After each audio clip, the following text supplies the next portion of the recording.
Sama-sama buong bayan para sa kapayapaan at karapatan ng sambayanan. Ini ang tema sang Panay Peace Summit 2020 kundi iniginhiwat sa Banwasang Tapas sa suporta sang provincial government sa pagpanguna ni Governor Esteban Eva Nonoy Contreras. Ang ini nga programa isa ka joint initiative sang Regional Task Force ukon RTF kag 301st Infantry Bayanihan Brigade, Philippine Army para mapalapit ang gobyerno sa tawo.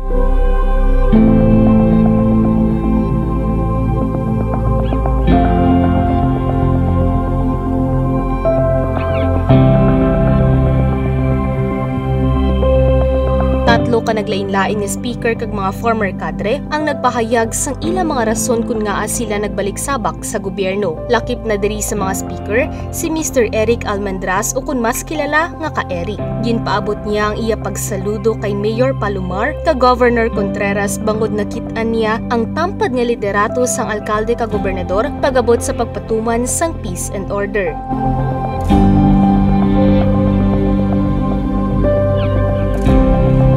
Kasubong man ang pagbaton sang cash incentives kay gift pack sang 30 ka mga former rebels agud may pabatyag sa ilang pagkabalaka sang gobyerno.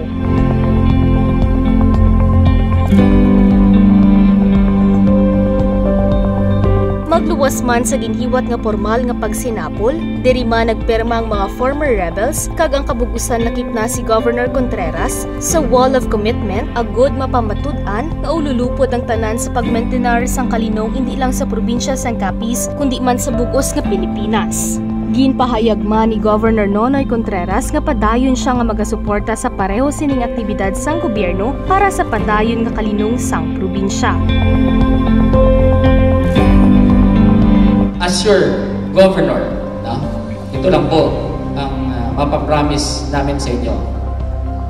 Together with Mayor Nonong and the other officials, ang suporta po ng provincial government sa programang ito ng national government to end local communist problem in the province of Capiz. Nandito ang aking Vice Governor, Head of the Sangguniang Panlalawigan, who is also very supportive.